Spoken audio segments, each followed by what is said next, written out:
What's going on, everybody? Brett here, and I'm back today with some more Battle Brothers on the Warriors of the North DLC. It's day 108. It's dusk, and we are standing outside of the Fragmented stronghold. Before we go in, something I said I would do last time. Guys, whenever you give me a name suggestion, especially if you're a new subscriber and you don't already have a named character, it goes in the list. And if you're a Warhammer fan, it goes in something very similar to the Great Book of Grudges for me. And I just write it down, and I do not forget. I do not forgive either. So, looking at some of the names that I have, the next two on the list, I thought would actually, with very small modification, be perfect for our two noble brothers here.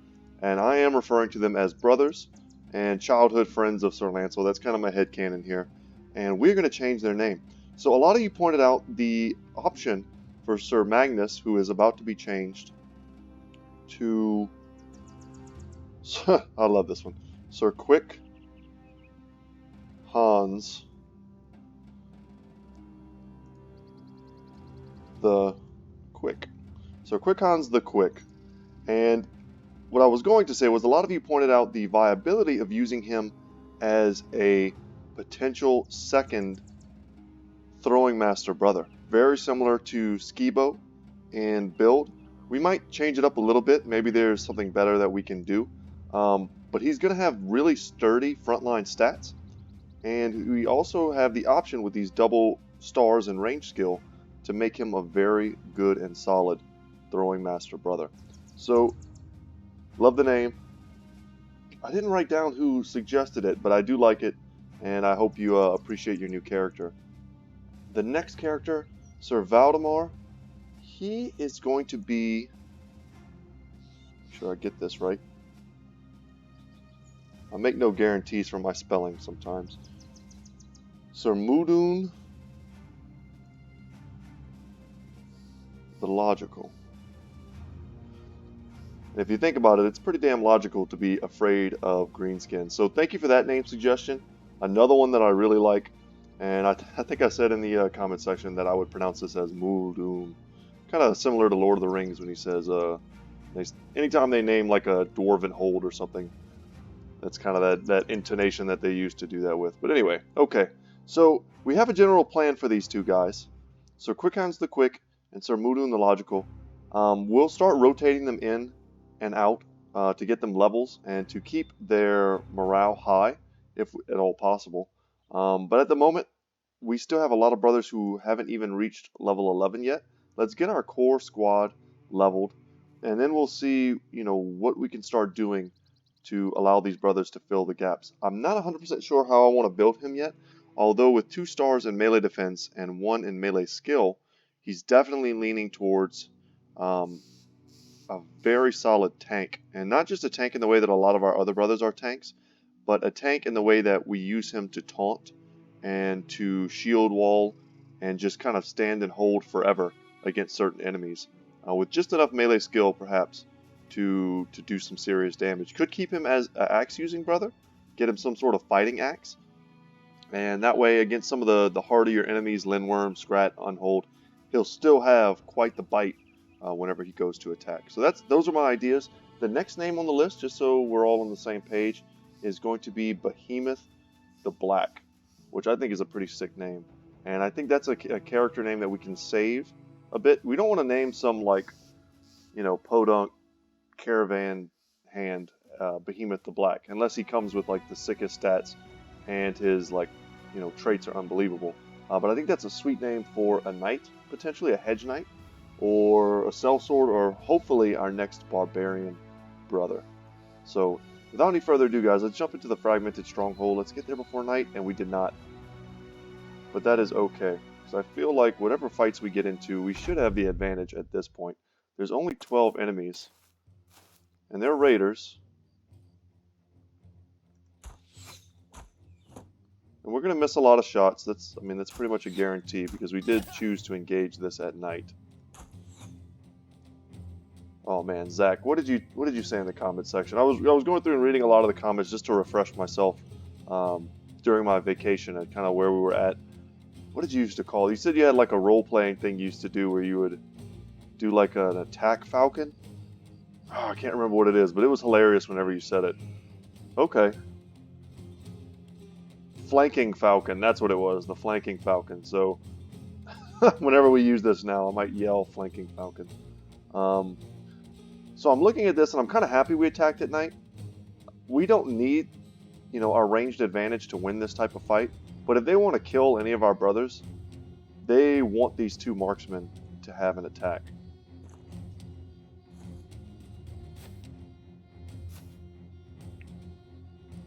Okay, decided to take the high ground. 21%, 55, we'll take that. We get the kill and the reset. Wow, big damage. And I'm going to step out as far as I can with Svarog. It still can be a little sketchy just because... Ooh, that's not nice. It's a little sketchy to do just because Svarog doesn't have the best resolve as of yet.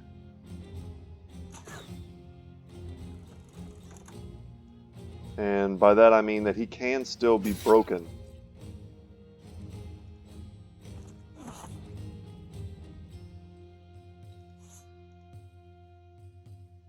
Broken by a surround, broken by taking too many shots.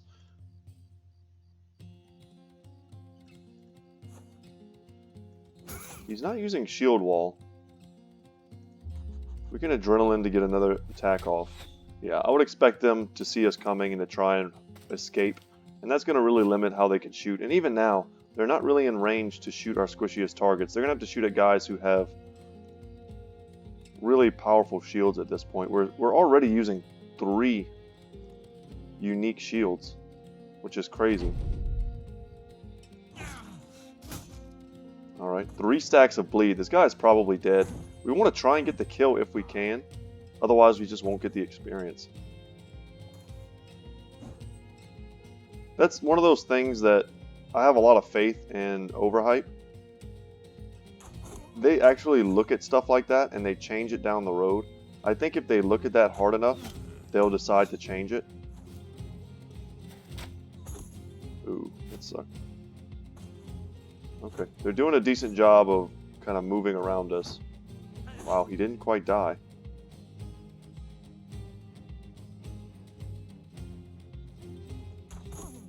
Let's go for the easy shots and just try and clear these people away from us.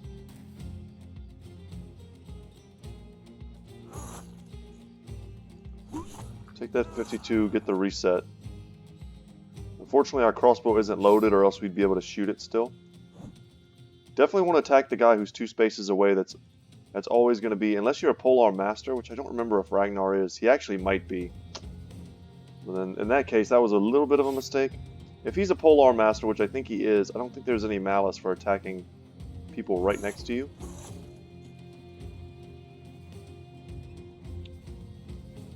We'll step up here. We'll miss right here.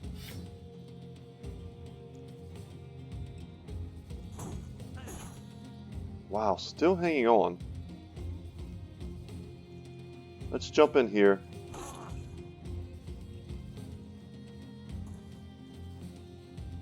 Let's tie down all the ranged units. Really surprised he didn't jump in.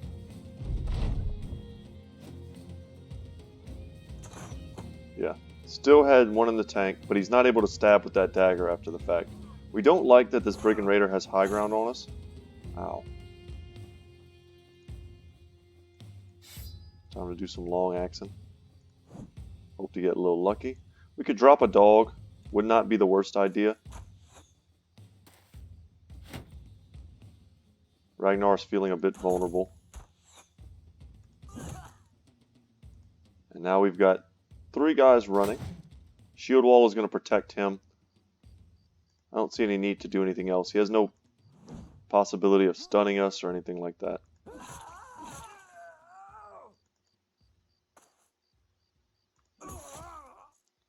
Something I found really interesting, if you guys have never experienced it before, during the Undead crisis, whenever you're fighting all of these different human groups, if you kill them, there's a good chance that they come back as zombies during your fight. Very cool. Adds a lot of flavor to the game. More little changes like that, I think, could add a lot. Just different ways of thinking outside the box. And Ragnar's hurt, so whenever we get hurt, brothers, it's really the perfect time for us to switch out. Ooh, I think he was trying to destroy our armor.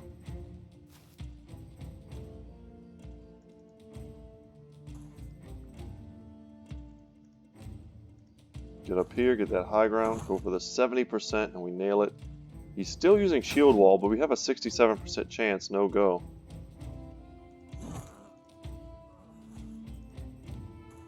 Just get more brothers in position to help, so we can end this quickly.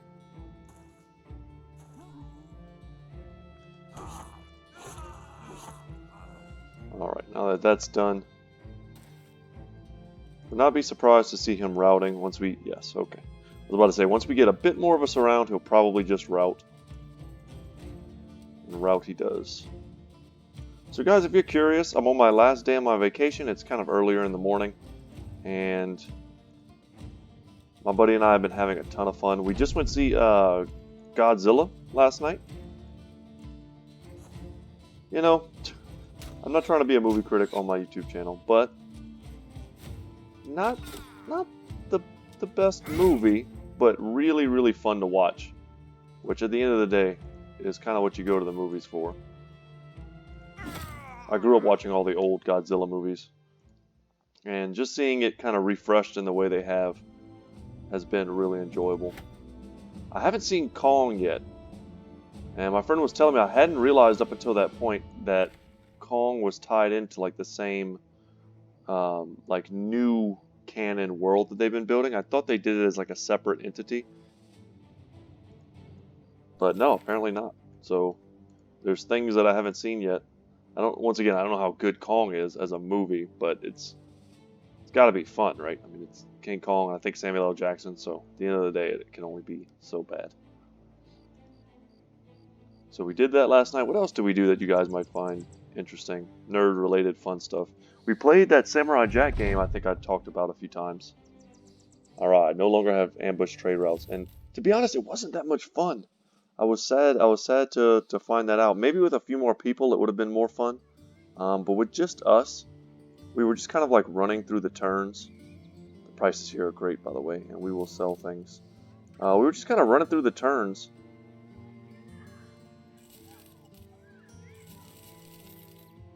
And it was a lot of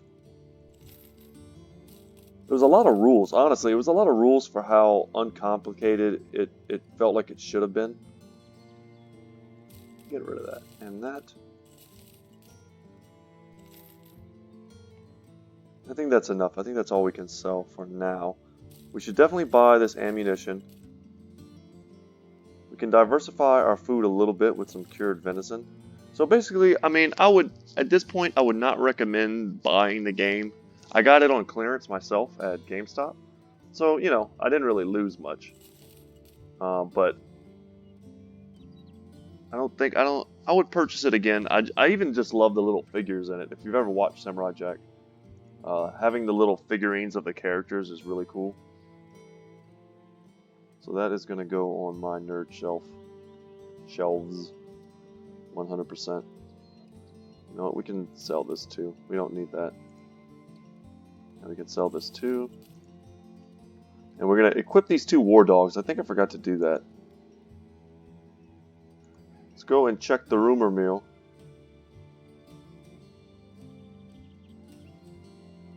Sun warms as I did so. Okay. Okay, so you have 2 famous minstrels coming. Got it.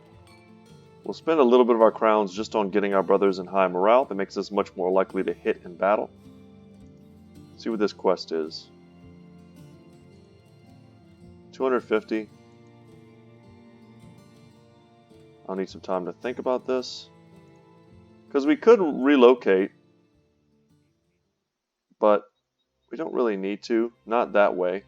We could just travel out to here. I think this had a Brigand leader. And then we can use perhaps Grafenhide as a place of kind of a base of operations.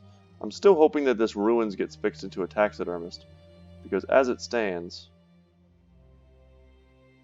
And that's even a thing that can happen. It could just be like another trade building or something like that. But I am about to start losing my mind that we don't have a taxidermist. And if we didn't already have, I think what is the biggest or second biggest inventory available, I would be absolutely losing my mind.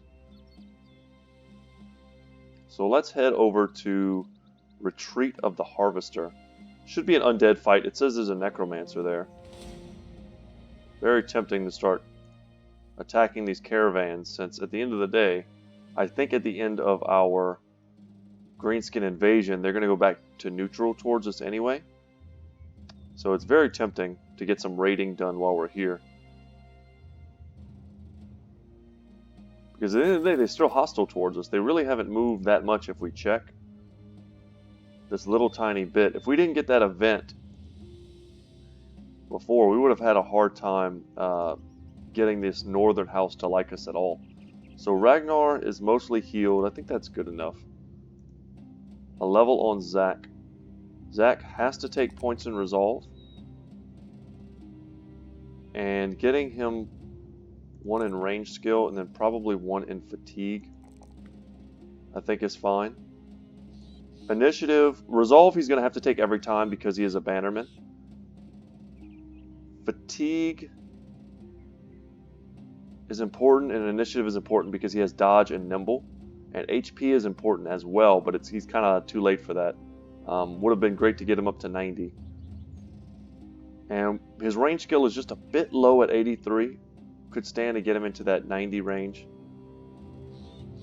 But yeah, here we go. A plethora of Wiedergangers, many armored Wiedergangers, and a Necromancer. This is going to be a slog. And it's going to be pretty difficult for us to get to the Necromancer. I was going to say, hopefully, the game takes mercy on us and doesn't give us some ridiculous position. Now, this isn't terrible. What I'm seeing here is a lot of high ground for me to take. But I don't know if we can get fully into that position before they can come to us.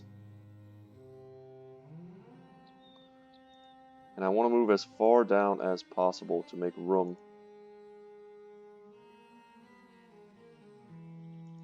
Let's go here.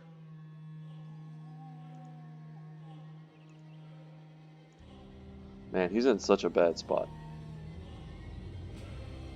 Let's get out of there. Once again, bad spot. We need for our other brothers to move out of the way. Let's get Isaac here. Skibo up top is pretty good. Give him the benefit of having the high ground for his throwing axes. That's a good position right there. Because we're going to put a brother here and a brother there. And have our ranged unit sitting in a pocket.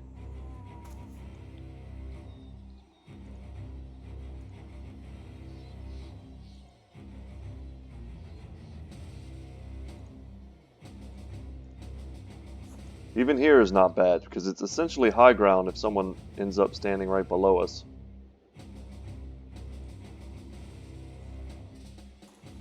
Let's wait. We are faster than Wiedergangers for the most part. Some of our brothers not so much. This is perfect though, that's what we wanted. I think I can get Wonton Fu almost here, but almost certainly here. I would love to put Jotnar here. And Wonton here. Nice. Use Spear Wall as the tip of our formation. Jotnar goes there. And from this high ground, we might be able to snipe out the Necromancer before he's able to do much harm. Some of these armored Wiedergangers have decent weapons and decent armor and good shields, but those are usually the ones that they like to keep for themselves as bodyguards. Yeah, let's get up to the higher ground.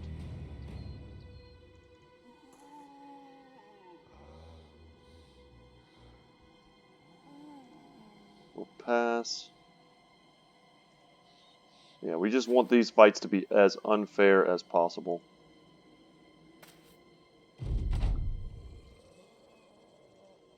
And we're going to step behind here. And we're just, whenever we can, we're just going to take shots at the Necromancer.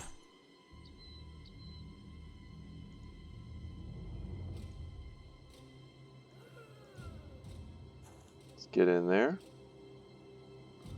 A lot of setup cost for this. So at least move in there.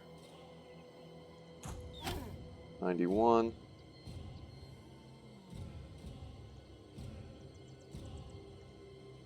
Step up. 19. I'm gonna take some shots at him. I hate giving the AI reach in any kind of form.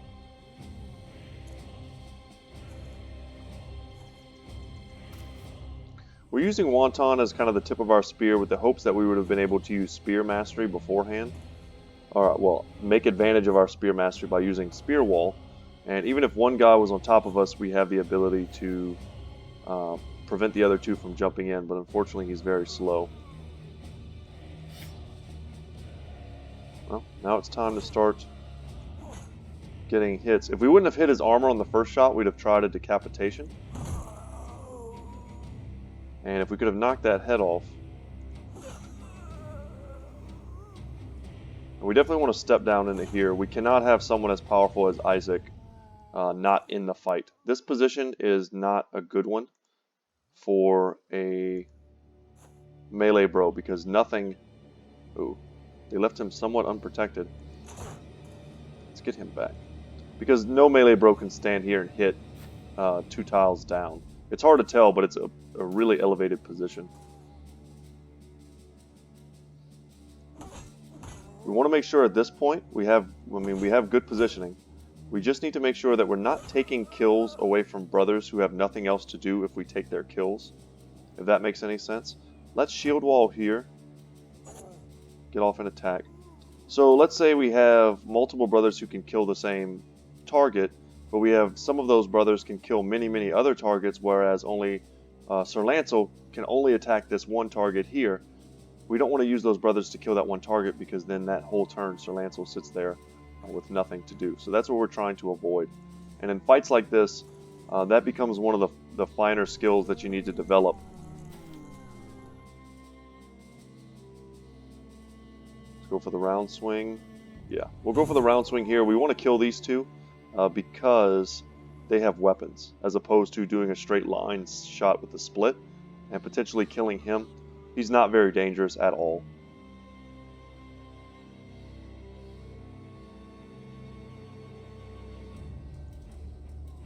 We could have considered stepping up here.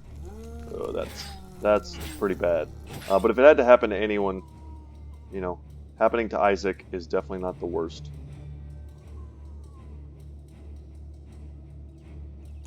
Let's get rid of him. Start picking off the ones in the back. They're doing a great job of protecting the Necromancer. And soften him up.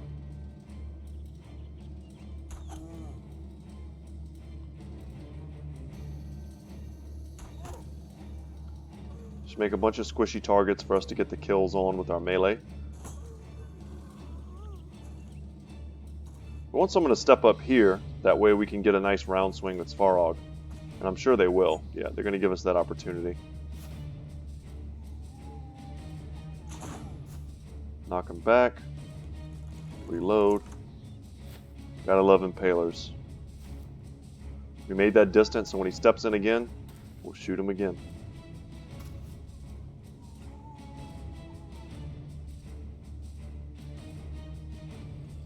We'll take that kill just to get the reset. Attack twice. Nice.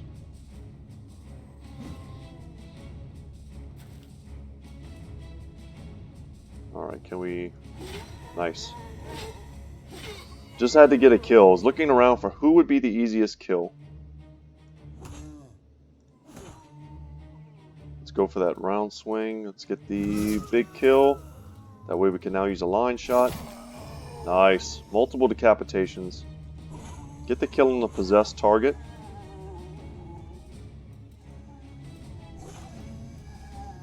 I think we step up with Jotnar. It's a little bit dangerous just because the amount of corpses here that can rise and the amount of corpses that a Necromancer can raise up. Could very easily expect Jotnar to get thrown out into some weird, wacky position. No point at all in spear walling at this point. Because if anyone resurrects, they'll resurrect right in front of us, potentially. And at this point, we really want to be advancing.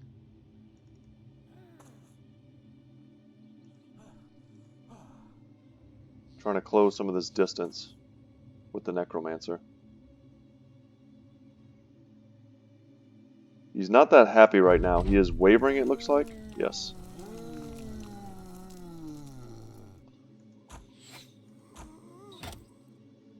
Good. Go for 2 17s. We just got to get lucky. And even when we miss, we're super happy with that. Because we're applying lots of overwhelm, which doesn't really matter because they're not attacking anyone. But we're doing this like really solid damage. That way when any of our melee bros close the distance, we'll just be able to stop them. As long as he doesn't start running. He is the key to fat loot. And we want all the fat loot we can get.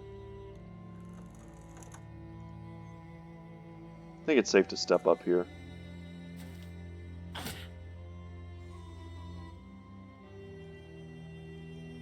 Time to start bill hooking. Not to be confused with what Julia Roberts does in Pretty Woman, which is fall in love and marry a millionaire.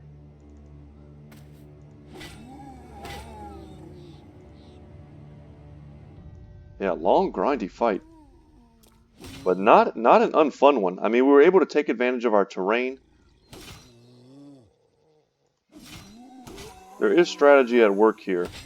And these fights, though they may appear to be simple and easy, can go very wrong if you are not careful. Okay, we get the round swing. Unfortunately, we don't have the fatigue to sustain those multiple hits. Even though we have Berserk. So sadly, we can't make good use of it.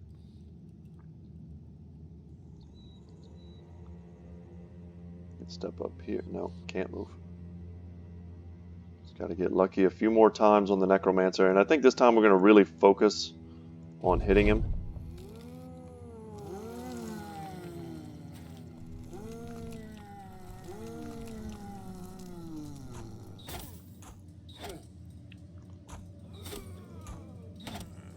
Okay, good shot. Come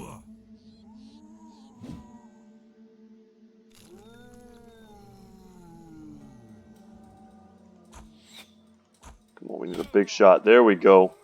Down he goes. No more reanimating for him.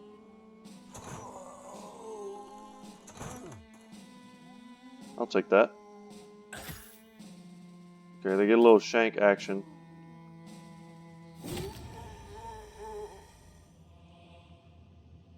He's too low beneath us, so we can step down here, take him out. Nice decapitation.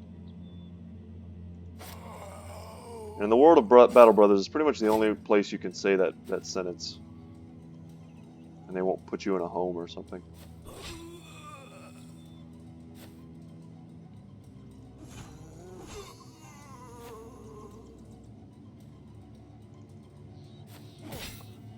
I've got my fingers crossed that we're going to get something good from this fight. It's a pretty big one. Not particularly tough. I mean, the next step up from this is basically, if a few of these like unarmored Wiedegangers had been Geist, for example, this fight would have been very different. Or if a few of these unarmored Wiedegangers had been fallen heroes, for instance, then we'd have had a real fight on our hands. But this isn't. Honestly, this isn't bad for where we technically should be around day 100.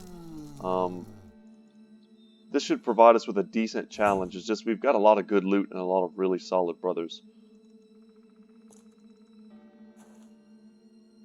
But to be fair, I mean, we've almost taken no damage at all from this entire fight.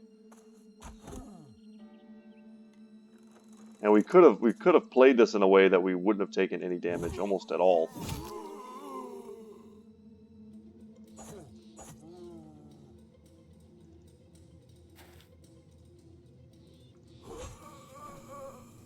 Okay, we're too tired. Much too tired. One zombie left. Yes. Anything good? No. Nothing good at all. Well. Decent experience. We cleared out another place. Our legend grows, if you care about that sort of thing. And let's look here at Fritz the Phoenix. Certainly want to take a 1 in melee skill. Let's get him into the 80s. One of his weaknesses is definitely his low fatigue. We need to get him up in that. And a bit more melee defense. I think that's all appropriate.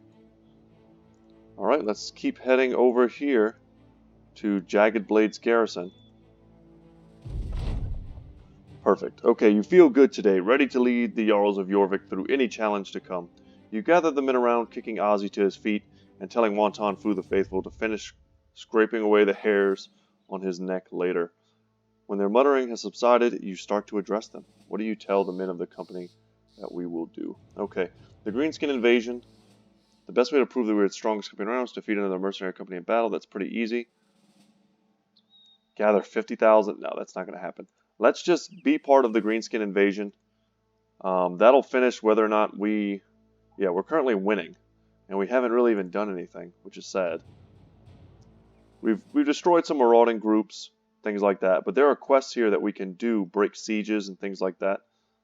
And we're not taking this fight at night. We're going to camp. We're going to heal. We're going to repair. Alright, it's dawn and let's get in there. A brigand leader, a few marksmen. Anyone in rough shape aside from Ragnar. Ragnar's not even in rough shape. He's only missing a few HP. Yeah, let's get in there.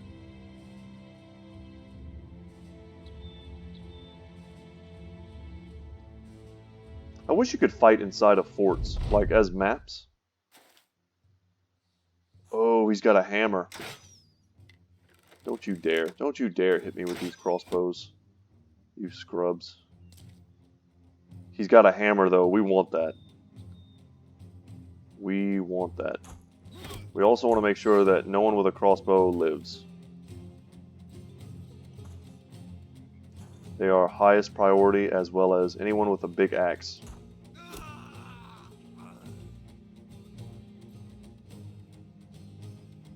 I guess we could target dudes with medium axes. 16% is not good. I think we're better off just killing this guy. Starting to focus him. Let's not let anyone with a giant axe step up and destroy one of our unique shields. Well, now we don't really have much of a choice. What I can do, though, step in here. Damn. Alright, 38%. He's even using... No, he's not using shield wall. That's good. We'll take it. Dang. We only needed one hit. 63. Yeah, we'll take that. If we could put a big shot on the leader, that would be great. And we pierced his side, damaged his armor, and damaged the heck out of him. But I can tell you right now that we do not want to leave the battlefield without that really awesome weapon. That hammer would go right onto a brother, like instantly. And as much as I mean, we can move here. I don't want to make any kind of gap for them to step into, but all they would have to do is take this tile and then leapfrog over them with another brother. So I think we chill, do like we've been doing, and rely on our ranged brothers to do the damage we need them to. We can spear wall. And step up here with Jotnar. Shield wall there. I feel like these two guys are safe probably from the other marksmen. They have enough HP and everything to sustain, even if they take us a shot. Oh, and they also have another guy too. We didn't see this marksman, I don't think, last turn. Yeah, the fact that he can even waver based on nothing is kind of... makes him such a sketchy guy. Did the crossbowman retreat further back? He did, it looks like. take some of these. That was a throwing spear. That was another throwing spear. They do a lot of damage to shields, but we have two very sturdy shields here. Nice.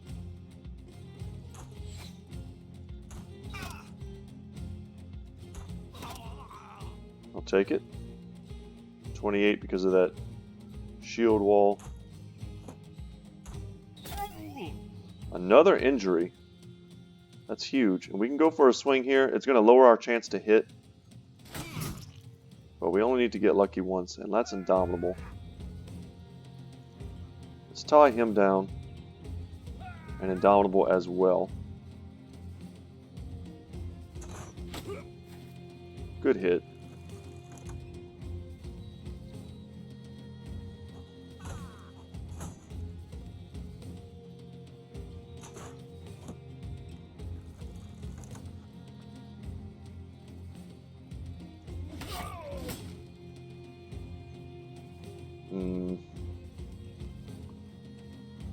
I mean, this is weird what they're doing right here. It makes sense now that we knew they had a throwing spear, but I would expect them to step forward soon.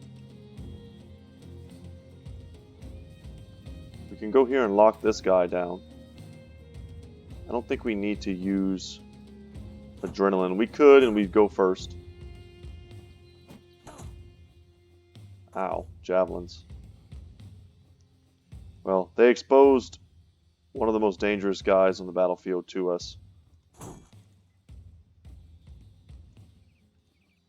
don't think we want to pass that up. So, we're going to take shots at him.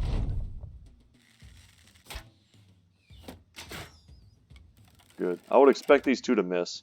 It would just be really crazy RNG if they didn't. Yeah, chance of 7. I mean, we can look at these. This is a really good fight to kind of look at how the odds are messing with you.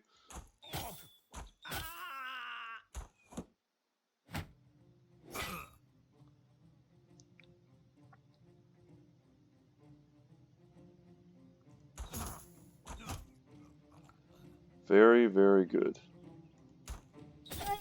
Man, we triggered his 9 lives. Awesome. So we're going to wreck him right now.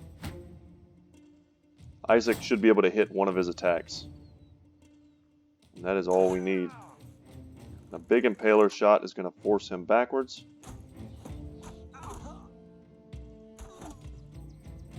Excellent. Even better. And we get the hammer. Perfect.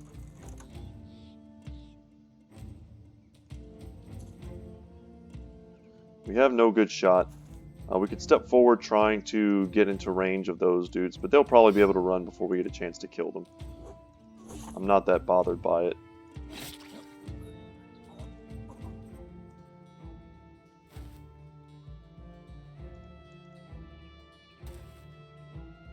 Adrenaline, however, we have proven to be a great tool for chasing people down. Step in here. Yeah, full on surround. And let's start going.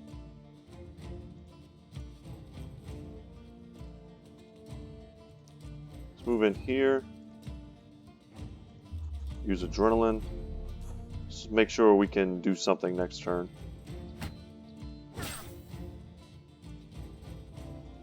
We might be able to catch all of them.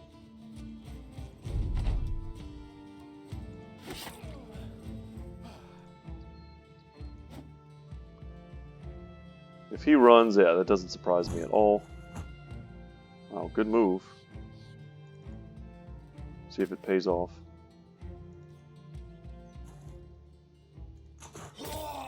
Perfect. With that kill, we have no reason to stick around here.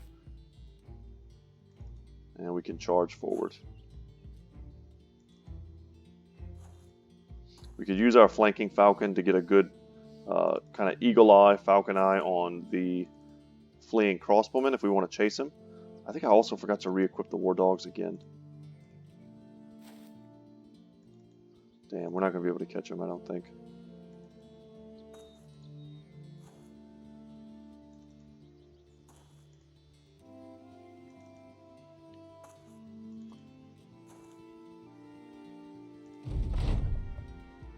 And he's gone. Okay.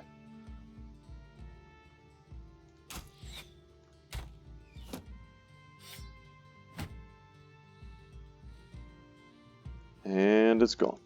I don't know if anybody still watches South Park this day and age. But that episode where they invest in the stock market is hilarious. They reference it in the South Park video games. If you're old enough to play South Park video games and you grew up enjoying South Park and you never really heard about the South Park games, they are incredible. And I would recommend playing them.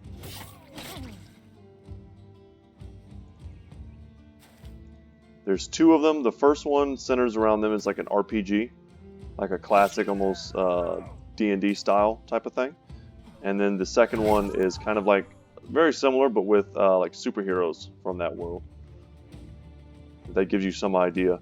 It's not just like a stupid, like a point and click or nothing. It's got a lot of depth to it in terms of the combat compared to what it could have anyway. And we'll say it's over. Yeah, we're not going to catch that one crossbowman. Cross your fingers for the loot. I mean, not terrible. There's a lot of stuff here. Yeah, this is a couple hundred crowns. This is a couple hundred crowns. Several hundred. 420. This is going to be about 300. Lots of food. And at the end of the day, we got the Warhammer, which is what we wanted more than anything else. We'll just take all, I guess. And someone's going to get that right now. We also should equip those dogs before I continue forgetting. And it drives everyone crazy. Let's give a dog to Svarog. Who else needs one? Skibo could use a dog as well. I think that's a pretty nice pairing with someone who's a throwing master. Giving them the ability to deploy another unit to help them out. And I think, honestly, we could consider giving the Warhammer to Thane Jotnar. And we could potentially finally give him... Man, I kind of like that, though. The military cleaver is better than the Khopesh. It's just a strict upgrade. I'm looking at Sir Lancel, and I think Sir Lancel might be cool with the hammer. So let's give him the hammer. Let's give Jotnar the military cleaver. Come into here. Let's give these javelins to Sir Hans. He can hold some holy water as well. And he needs a better helmet for right now. That'll work in a pinch. And he is almost certainly going to remain a spear bro. Actually, no, maybe not. His melee skill could easily get up into the 70s. Yeah, that's probably not an issue. What we should do is switch these 2 out. There we go. This helmet only reduces visibility by 1. I think you can wear helmets that reduce visibility by 2 on Throwing Masters. Correct me if I'm wrong, guys, in the comment section if you know better. We'll take those 2 rolls. Take a little more resolve. Good to go. Okay. We did the dogs. What else can we do? Just to get some stuff out of our inventory. We can also take some of these quivers and put them up here. That's not really necessary. Give him a dagger. And if we get another dog, he can use it as well. So before we go into another fight, we definitely need that to be repaired, or else it'll break on us in the middle of the fight. So let's go search out another place for us to crush. While traveling the land, Sir Mudun gets struck by bird shite. It gets his sword hand and splashes crosswise all over his armor. Aww. His arms go wide like chicken wings and he looks at the damage. Bloody hell, just my luck. Someone bring down that plum transgressor. Yeah, don't dwell on it. Yeah, let's shoot at him. Hilarious. Ragnar looks up, hand shielded over his eyes, tongue out. He sees the bird and nods. He licks a finger, puts it to the air, and nods again. The archer grins as he knocks an arrow. With crime, there is punishment. Alright, Dostoevsky. The mercenaries groan and mock the man's moralizing, but he calmly raises the bow and lets the arrow loose. It zips and shrinks high into the air, and you can hardly see the shot, but you do see the bird suddenly crank sideways and start twirling to the earth. The sharpshooter nods and looks over at the company. You laughing now? This only brings more jeers. The archer snidely comments about his importance, and this brings about a healthy debate between the men who stand on the front line and those in the back. You tell the men that if they want to argue which is better, they can prove it on the battlefield. Awesome. Cool little event. I don't think I've ever seen that before. And it has the new art.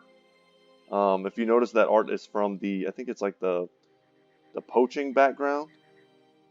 The company origin that you can take. So I have to imagine that's one of the new events that can take place. And that's pretty funny.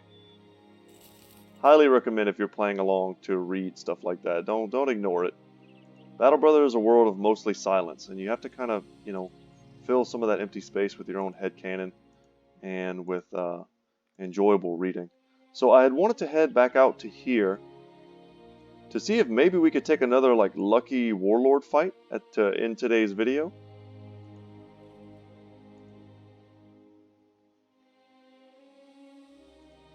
Maybe something good happens. Fighting the orcs in the swamp definitely benefits us, and I mean greatly.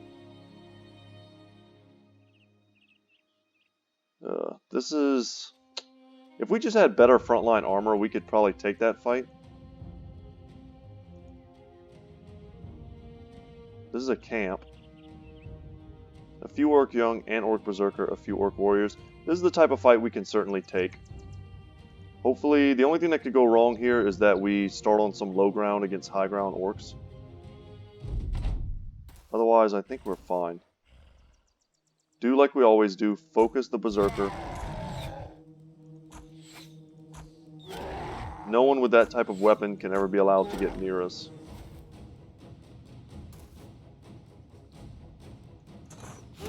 Also, take advantage of the super low armor orcs.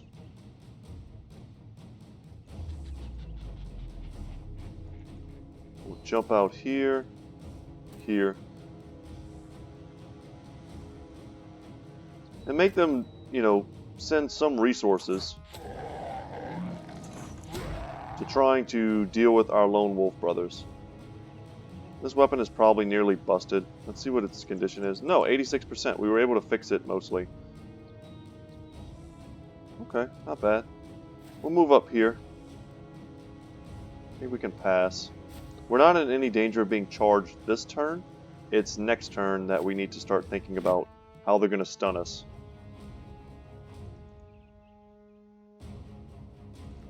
Don't want to be on any type of low ground.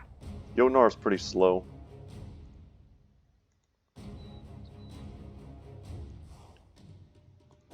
Those throwing axes. Okay, we land some hits. Step in here, can we swing? We can. Yeah, let's do it.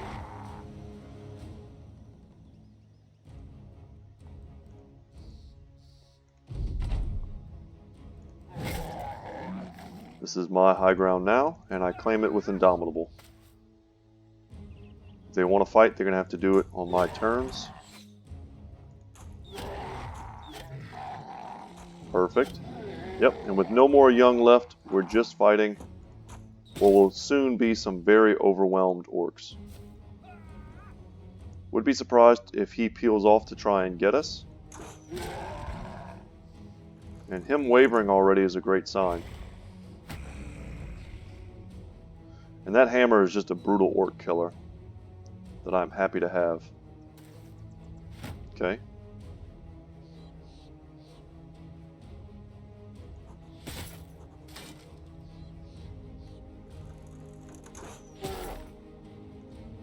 Let's see where he goes. He's wavering as well now. We could consider destroying armor, but his armor was mostly destroyed already, and we just want to hit him in the head.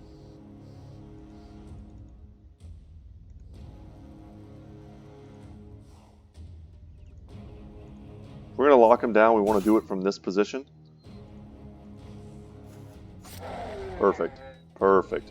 This was a bit of a risk, but it ended up paying off. If we want to lock him down, like I said, from this position so we're not blocking our line of sight, 2 stacks of overwhelm on him feels good. Make it 4. Make it 6. And have him wavering means there's almost no chance at all that he can hit us. If he hits us, it's a miracle. So let's go ahead and watch the miracle happen as I eat my words and am destroyed by hubris. This guy can still wreck us though, and he tried to destroy our shield. Thankfully, he was not successful.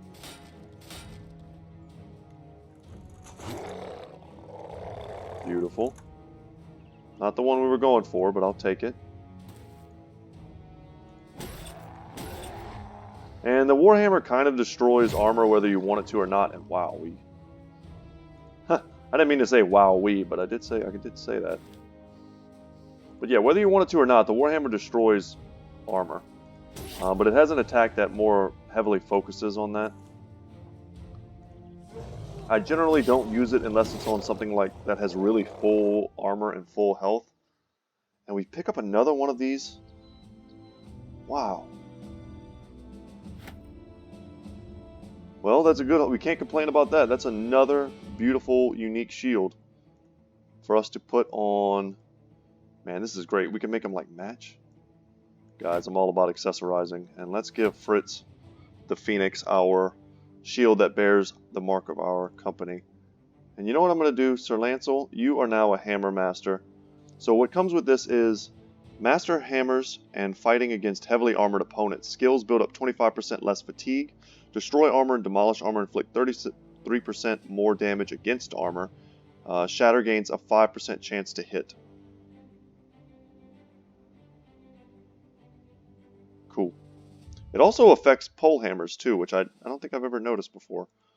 But boom. Hammer Master, good to go. Sir Lancel is good. And if we ever get a unique hammer, it'll go on him. And there's also an ambition to keep in mind that wants us to have multiple hammers. And it's pretty annoying if you don't have Hammer Masters in your party. So I think you only need 2 of them. So we already are on our way. We have 1. If we pick up another strong hammer, we can consider using it. And as easy as that fight was, this fight is kind of a whole different level. There's just more stuff. We could get overwhelmed. We could have our flanks pushed in.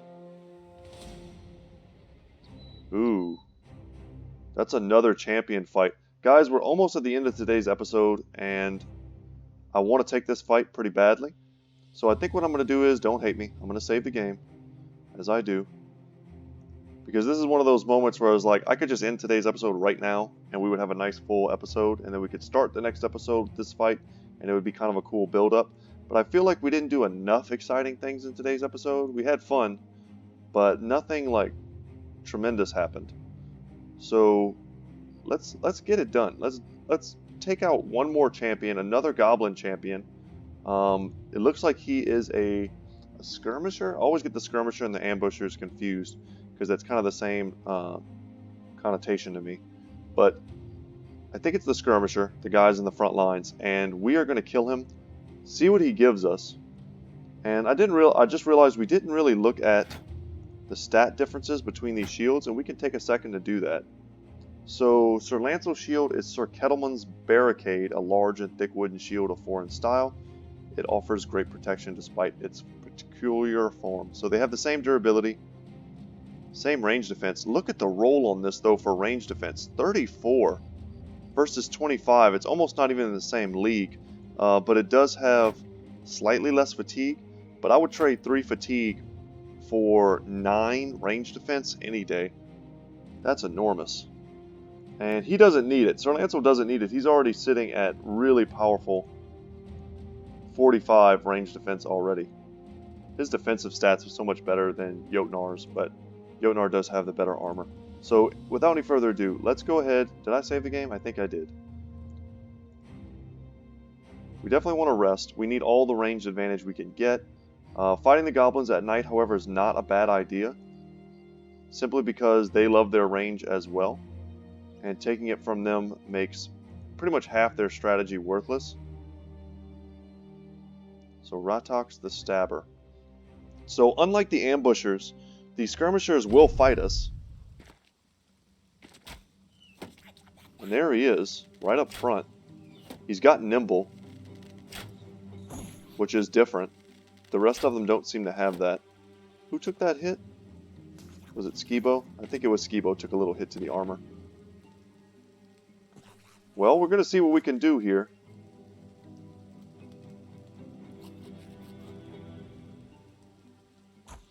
We're going to go for the easy kills first.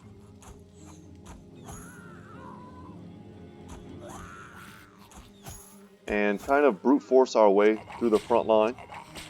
Ooh, he's super confident now.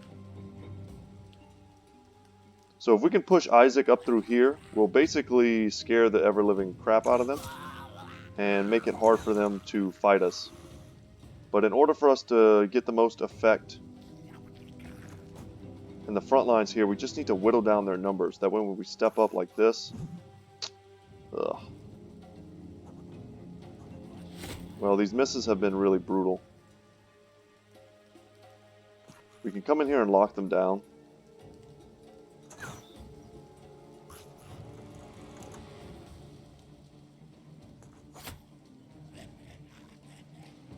I don't really want to step into this, but I will because we can also shield wall.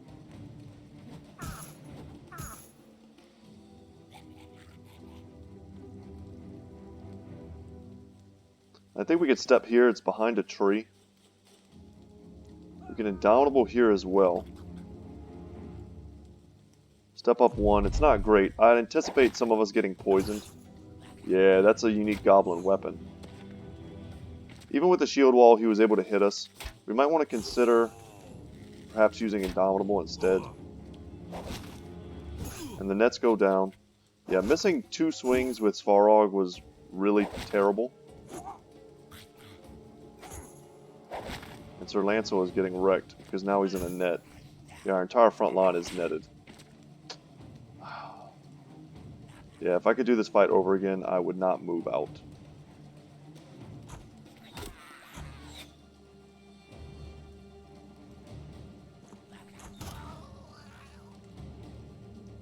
We need kills, and we're not getting them right at the start.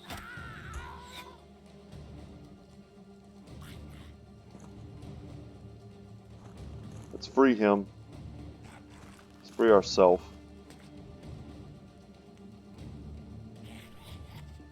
And our range is super bad now on him because of the poison. Okay, we needed that. We really needed that.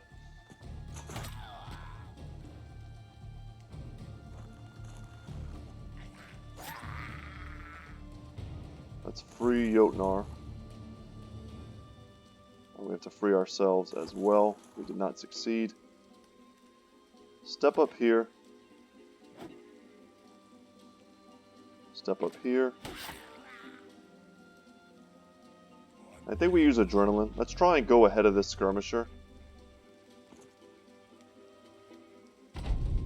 We took a really aggressive stance this battle.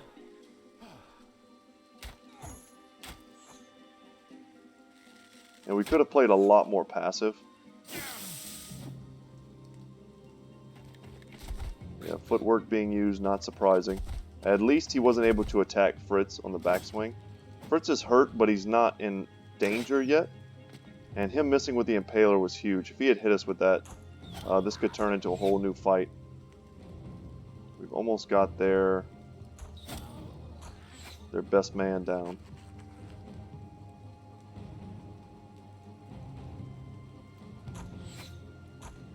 We're just shooting into the blob, essentially, hoping to hit.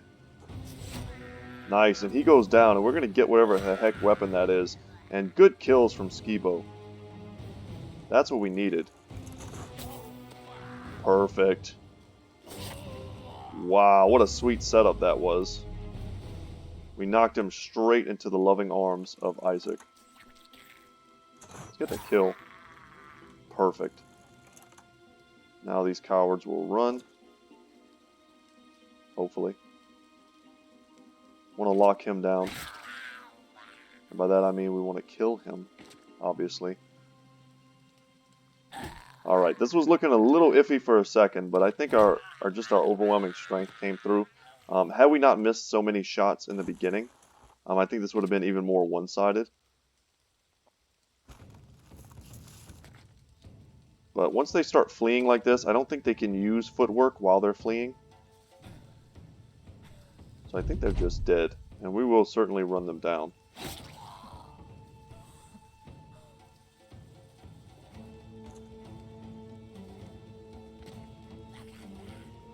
I don't know what that weapon is, but it looks cool. I don't know if it's a sword or a dagger. Go for the easy kill to get the berserk reset, and there we go. And what is this? It's a quick cutter. Fashioned from sharpened black rock, this cruel blade can tear wounds faster than the eye can see, a truly remarkable piece. So it has almost no fatigue, and we also got another spiked impaler worth noting. Wow! It looks like it has great stats, but it has almost no fatigue. So talk about a weapon meant for a duelist, which is something we've kind of been talking about in the comment section. Yeah, I'll just take everything, of course. We have just enough room. So what a cool fight, and another Goblin champion falls. And that sword, we are certainly going to use it on someone. Let's see what it looks like on our Thane here.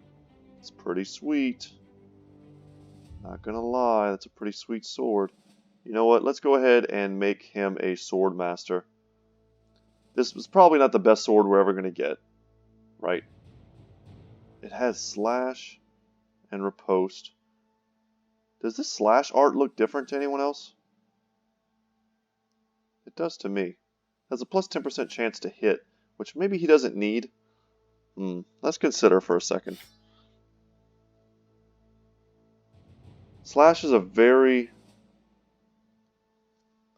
accurate attack, which makes it pretty ideal for characters who have lower melee skill. We could consider giving it to Skibo, but Skibo is a throwing master, but I mean, that doesn't really matter. We could consider giving it to one of our new bros.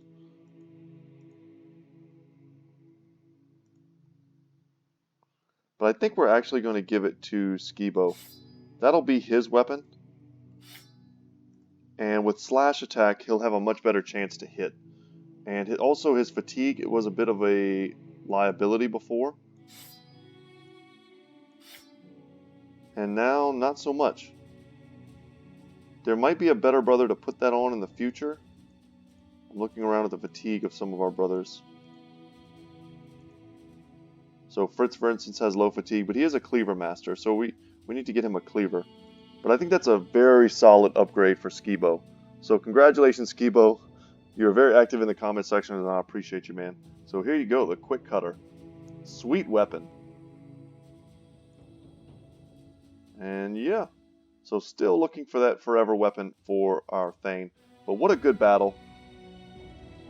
And guys, while I do my outro, we can just kind of explore for a second. Our inventory is essentially full.